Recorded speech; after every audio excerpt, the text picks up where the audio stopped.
ಓಡಾಡ್ತಿದೆ. ಗುರು ಶಿಷ್ಯರದು ಒಂದು ಸನ್ನಿವೇಶ ಬೆಳಗ್ಗೆ ನನಗೆ ಬಂತು.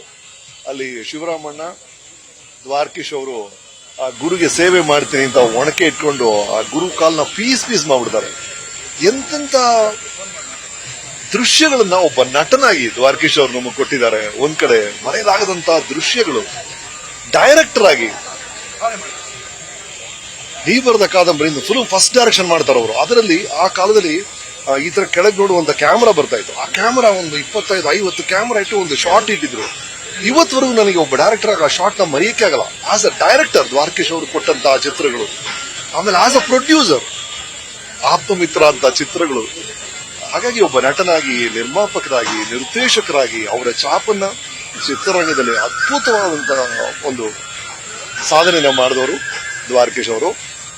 ಎಲ್ಲದಕ್ಕಿಂತ ಈಗ ಅವ್ರನ್ನ ಅಲ್ಲಿ ನೋಡಿದಾಗ ಆಪ್ತಮಿತ್ರ ಅಲ್ಲಿ ಅವ್ರು ಎಷ್ಟು ಜಾಲಿಯಾಗಿ ಎಲ್ಲರ ಜೊತೆ ಓಡಾಡೋರು, ಎಷ್ಟು ಹ್ಯಾಪಿಯಾಗಿ ಅವರ ಏನೇ ಸಮಸ್ಯೆಗಳು ಏನೇ ಇದ್ರು ಯಾವಾಗಲೂ ಖುಷಿಯಾಗಿರೋ ಟ್ರೈ ಮಾಡೋರು. ಅದು ನನಗೆ ಬಹಳ ಇಷ್ಟ ಆಗ್ತಿತ್ತು. ಎಲ್ಲದಕ್ಕಿಂತ ಮುಖ್ಯ ರೀ, ಈಗ ಚಿತ್ರರಂಗದಲ್ಲಿ ದೊಡ್ಡ ಪ್ರಾಬ್ಲಮ್ ಅಂದ್ರೆ ಸೋಲು ರೀ. ಎಲ್ರಿಗೂ ಸೋಲನ್ನು ತಡ್ಕೊಳಕ್ಕೆ ಆಗಲ್ಲ. ಸೋಲ್ತೀವಿ ಅನ್ನೋ ಒಂದೇ ಕಾರಕ್ಕೆ ಎಷ್ಟೊಂದು ಜನ ಪ್ರಯತ್ನನೇ ಮಾಡೋದಿಲ್ಲ. ಎಲ್ಲಿ ಸೋತ್ ಬಿಡ್ತೀವಿ ಅಂತ ಪ್ರಯತ್ನನೇ ಮಾಡಲ್ಲ ಜನ. ಆದ್ರೆ ಅವ್ರು ನೋಡಿ, ಒಂದು ಸೋಲು 18 ವರ್ಷ ಸೋಲಿನ ನಂತರ ಒಂದು ಆಪ್ತಮಿತ್ರ ಕೊಡ್ತಾರೆ. 18 ವರ್ಷಗಳ ಸೋಲು ನಂತರ ಒಂದು ಆಪ್ತಮಿತ್ರ ಸಿಗುತ್ತೆ. ಅದು ಅಂದ್ರೆ ಸೋಲಿಗೆ ಎದುರ್ಕೊಂಡು ಓಡೋದಲ್ಲ.